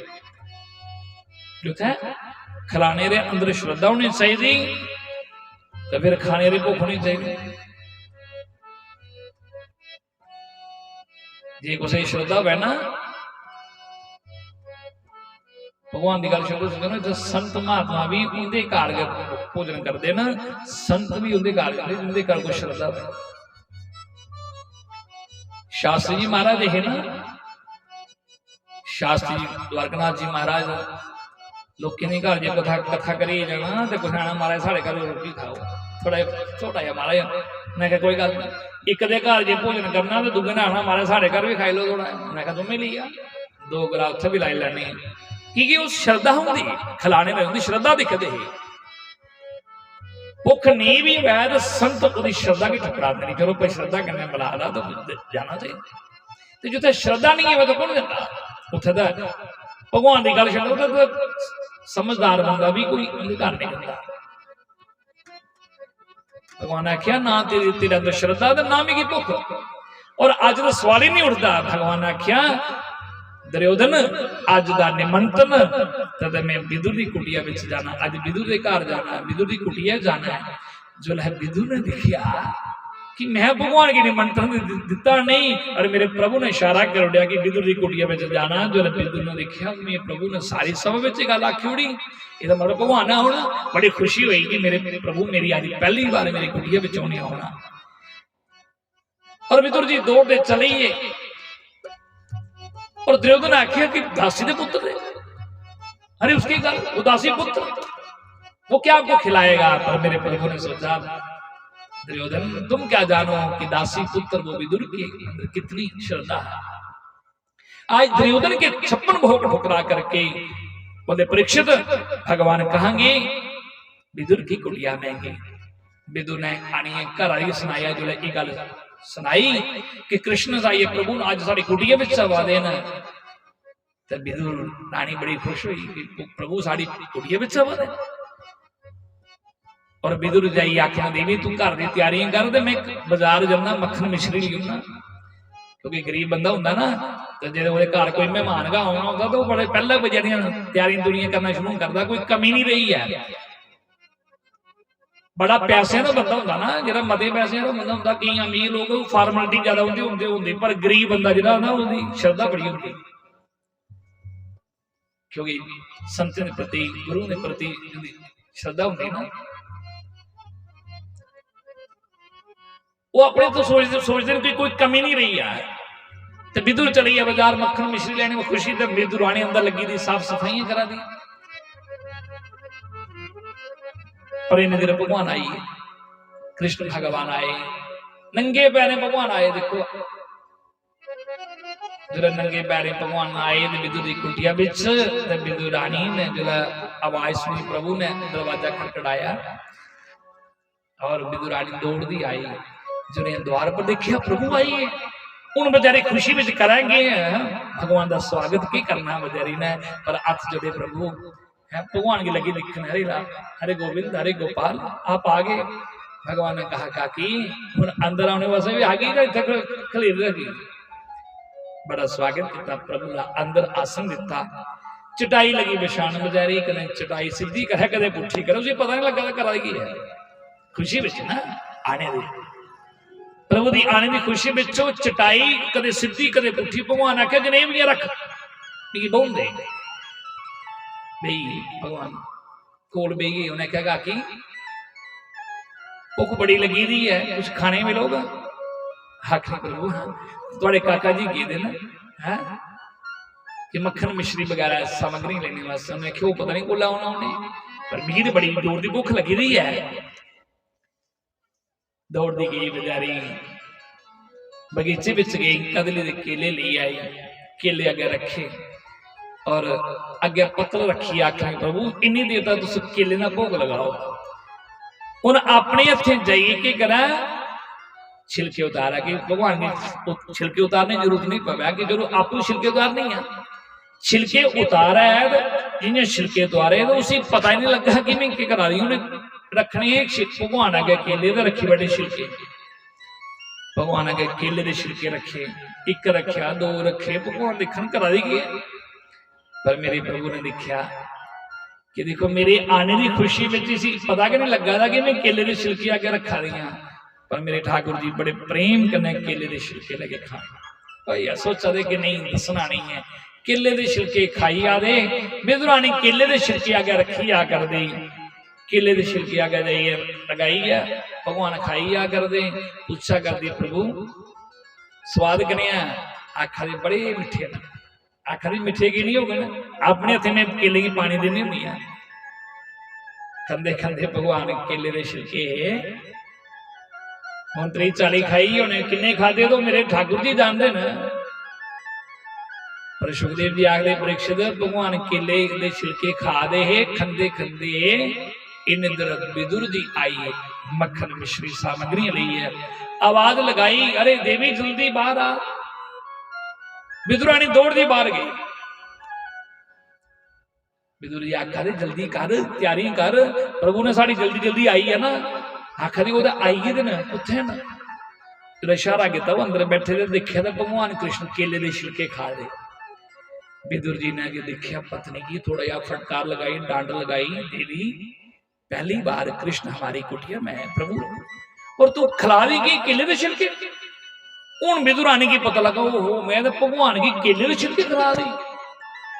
पहले नहीं याद, पर उन पता लगा जो विदुर ना जो थोड़ा सी डांटे ना, थोड़ा फटकार लगाई।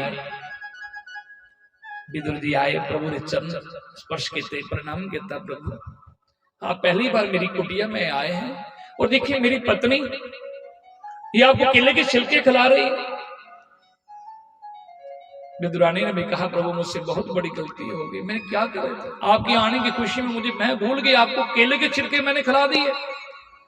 पर मेरे प्रभु ने कहा अरे काकी सच पूछो तो पता तो मुझे भी नहीं था मैं क्या खा रहा, पर मुझे इतना पता है कि मैं जो भी कुछ खा रहा था उसमें स्वाद बहुत था। अरे अरे केले के छिलके में इतना स्वाद था, अगर आपके हाथों से केले के छिलके में इतना स्वाद था तो भगवान ने कहा फिर केले में कितना स्वाद होगा। भगवान ने ये नहीं कहा कि मुझे पता था, बोलते मुझे खुद नहीं पता। विदुरानी ने भगवान को भोग लगाया, साग है अपने हाथों से, रोटी वगैरह सब भगवान को आज भोग लगाया। विदुर जी ने माखन मिश्री भी भगवान को आगे रखी, भगवान ने वो भी भोग लगाया। अनेक पदार्थ भगवान ने आज विदुर के यहाँ भोग लगाए। पर एक बात भगवान ने विदुर को कहा, बोले काका जी बुरा तो नहीं मानोगे? बोले नहीं। भगवान ने कहा जो स्वाद मुझे केले के छिलके में आया वो स्वाद इस माखन मिश्री में नहीं आया।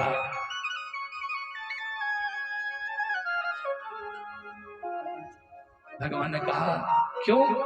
क्योंकि जो विदुरानी सजनों स्वाद छिलके में नहीं था, स्वाद था विदुरानी जिस भाव से प्रभु को भोग लगा रही थी।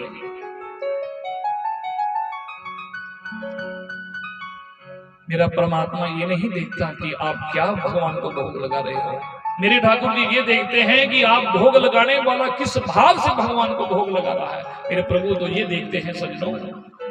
वो कहता है, भगवान कहते हैं कि भाव का भूखा हूँ मैं, भाव का भूखा हूँ मैं, भाव ही एक सार है, जो भाव से बजता है मुझे भव से बेड़ा पार है। भाव नहीं तो कुछ नहीं, भाव बिन कुछ लेता नहीं। बिना भाव के भगवान कुछ भी हमारा स्वीकार नहीं करते। हम चाहे जितने मर्जी बड़े से बड़े 56 भोग भी भगवान के आगे रख दें, मेरा परमात्मा ये नहीं देखता कि आप क्या चढ़ा रहे हो, पर ये जरूर देखता है कि चढ़ाने वाला, भोग लगाने वाला मुझे किस भाव से भोग लगा रहा है। कभी ये मत सोचना कि भगवान बड़े बड़े 56 भोग रखेंगे तो परमात्मा खुश हो जाएंगे। अगर 56 भोग से भगवान प्रसन्न होते तो दुर्योधन के 56 भोग क्यों ठुकराते? फिर विदुर की कुटिया में क्यों भगवान जाते? विदुरानी के हाथों से केले के छिलके का भोग लगा लिया।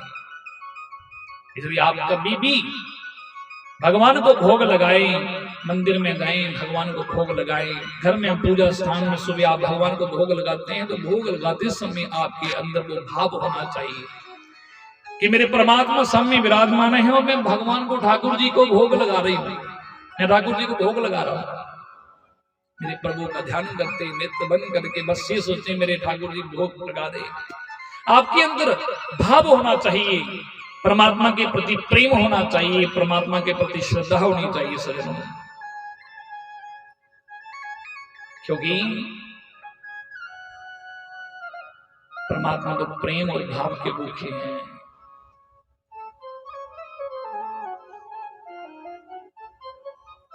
ये सबसे ऊंची प्रेम सगाई,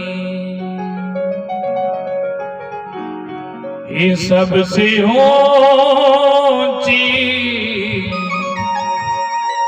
प्रेम सगाई, प्रेम सगाई प्यारे, प्रेम सगाई, प्रेम सगाई प्यारे, प्रेम सगाई,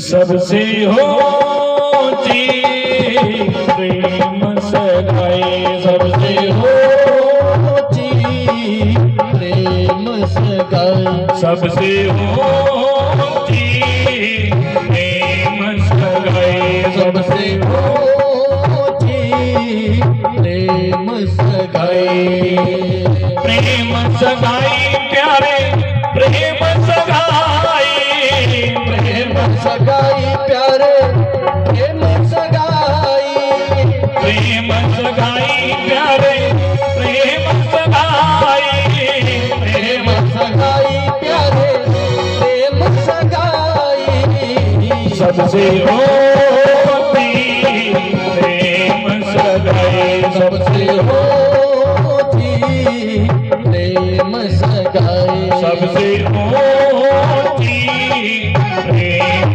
सगाई, सबसे ऊंची प्रेम सगाई।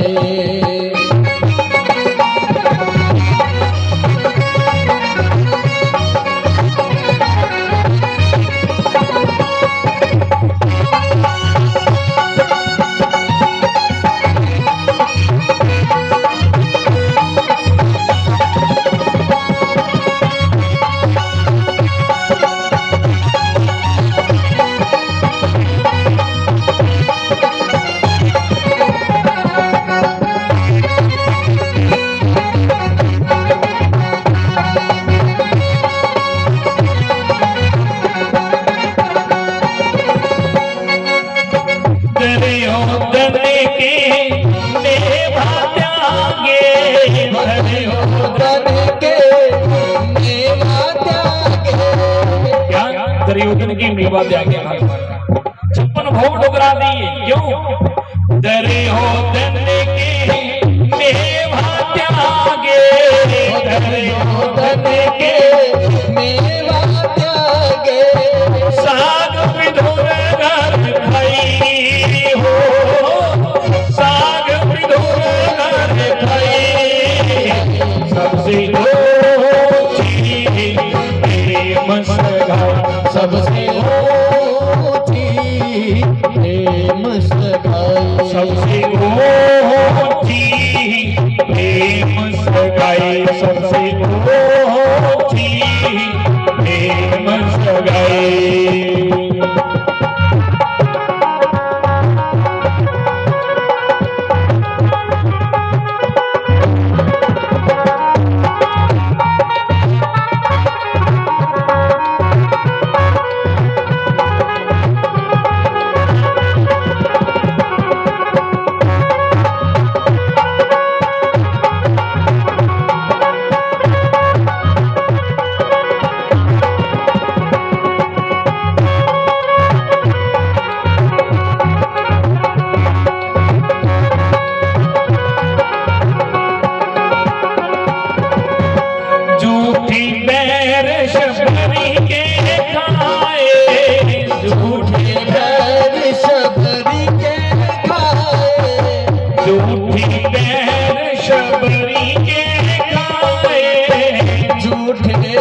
सबसे ऊंची प्रेम सगाई सबसे ऊंची प्रेम सगाई सबसे ऊंची प्रेम सगाई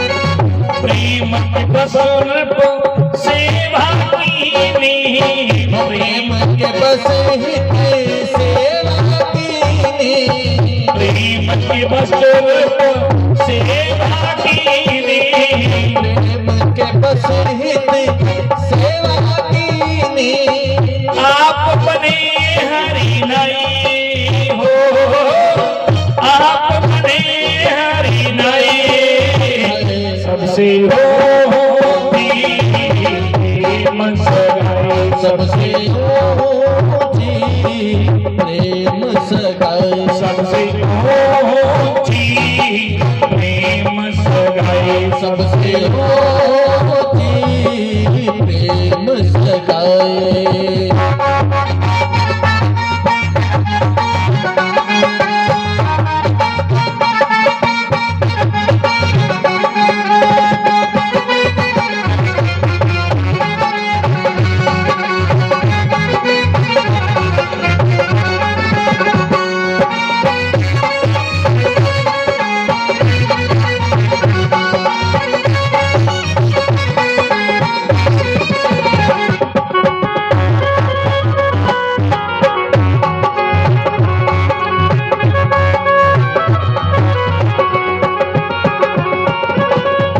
प्रेम की बसर जन रथ हाँ क्यों प्रेम की बसर जुन रत हाँ क्यों प्रेम की बसर जन रथ हाँ क्यों प्रेम के रसियर जुन रत हाँ क्यों बोल कहे ठकुराई हो बोल कहे ठकुराई सबसे होती प्रेम सगाई सबसे ऊंची प्रेम सगाई सबसे होती प्रेम सगाई सबसे ऊंची प्रेम सगाई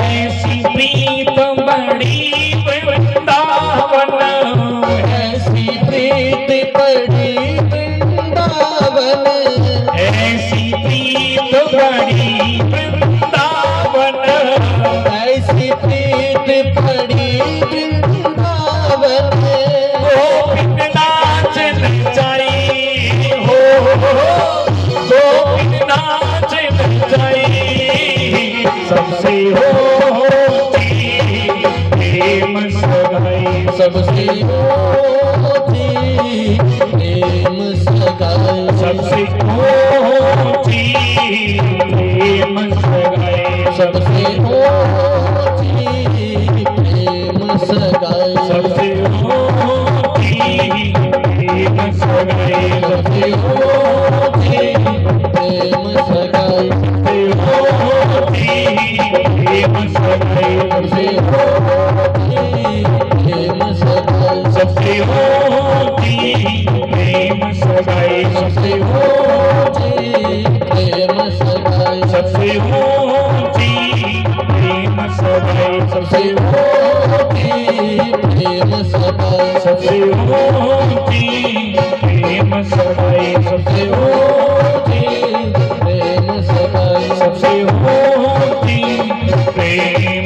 भाई।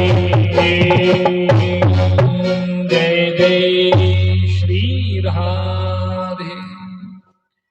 सबसे ऊंची प्रेम सगाई, जिसने भी भगवान से प्रेम किया सजनों,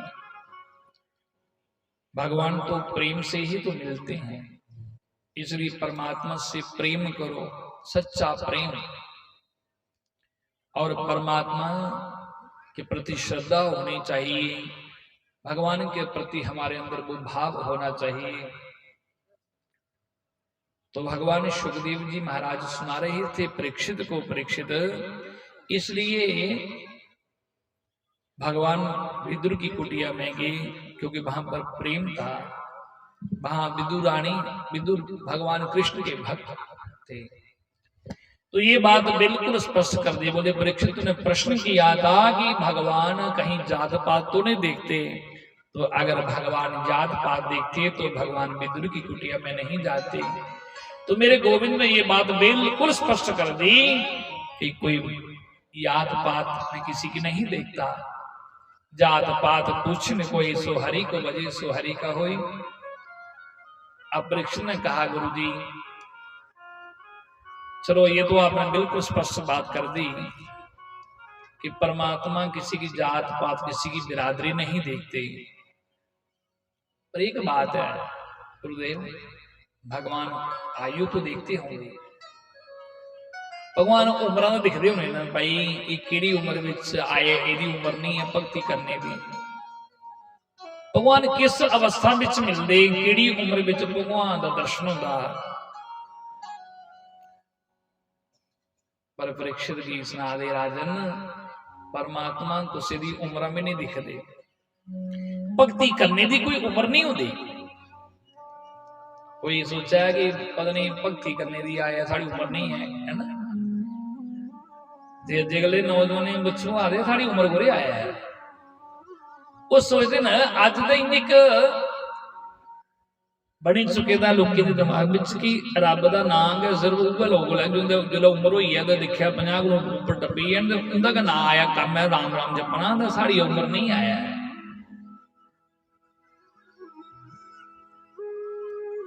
पर सजनों भगवान की भक्ति की करने की कोई आयु नहीं है, कोई सीमा नहीं। तो ये ना सोचे कि भगवान की अभी छोटी उम्र है तो हम भक्ति करेंगे तो भगवान हो सकता ना मिलेंगे। अगर भगवान किसी की आयु देखते तो सबसे कम आयु में भगवान के भक्त हुए ध्रुव जी महाराज। इस ध्रुव ने मात्र 6 महीने में भगवान को पा लिया। ध्रुव कितना मसा 6-7 साल का ध्रुव, 6-7 साल का ध्रुव जी ने मात्र 6 महीने में भगवान के पाई लिया। परीक्षित ने पूछा गुरु जी कौन हा ध्रुव और किस वंश में ध्रुव जी होए और ध्रुव की इन्नी छोटी उम्र में परमात्मा का लगन किने लगी गई, किने भगवान उसे जल्दी मिली, जरा ये सुनाओ ना। आदि परीक्षित प्रश्न किया है तो सुन राजन, भागवत के 4th स्कंद में जरा एक कथा सुना दिया ना, एक 4था स्कंद चला रहा है।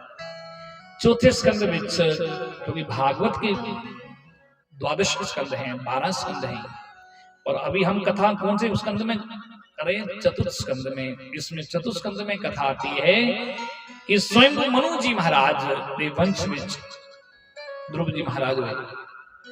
स्वयं मनु जी महाराज जो 3 बेटियां हुई, 3 कन्या हुई। कथा आती है कि देव आहुति, माता देव आहुति, प्रसूति और आकृति, ये 3 बेटियां थी स्वयं मनु जी महाराज। माता देव आहुति का विवाह कर्दम ऋषि के साथ होगा। देवी भागवत में बड़ा सुंदर प्रसंग है, जिन्हें ब्रह्मादेव मानस पुत्र कर्दम ऋषि जिन्हें पहले तपस्या करने वास्ते सोचा कि कृष्ण नहीं बनाई। 10,000 साल तपस्या की थी, पर बड़ा पे ख्याल आया कि कृष्ण बनाई ले, भगवान का दर्शन होया पर मैं सोचा है कि कृष्ण अपना ही लेंदा खरा वो भगवान ने दर्शन देते कदम गई और फिर आख्या जा पहले गृहस्थ अपना जो कहना करदम ने जाइए स्वयं मनु जी महाराज की बेटी देवहूति कन्नै विवाह होया कथा भी प्रसंग बड़ा लंबा है संक्षिप्त सुनादा तुसें कि देवहूति कन्नै विवाह होया ब्रह्मा जी के पुत्र करदम कन्नै देवहूति माता जुदिकार 9 कन्या होइयां सती अनसुईया जिसी अज भी जाइए पतिव्रता नारी के बारे दस्सेदा कि पतिव्रता नारी में सती अनसुईया राज संत महात्मा लोग कहते भाई पतिव्रता हुई तो सती अनसुईया जुन्ने ब्रह्मा विष्णु और शिव जी जाइए त्रोने के देवता आए परीक्षा लेने वास्ते कि कितनी बड़ी पतिव्रता है जो ने छोटे छोटे बालक बनाए हुए सती अनसुईया ये भी करदम की बेटी देवहूति की बेटी थी 9 कन्या हुईया 9 कन्या के बाद में जो बड़े बड़े ऋषियों के साथ जिनका विवाह हुआ और बाद में जिसके यहाँ भगवान साक्षात मेरे नारायण ही कपिल देव के रूप में भगवान पुत्र बन के आए बोले श्री कपिल देव भगवान की।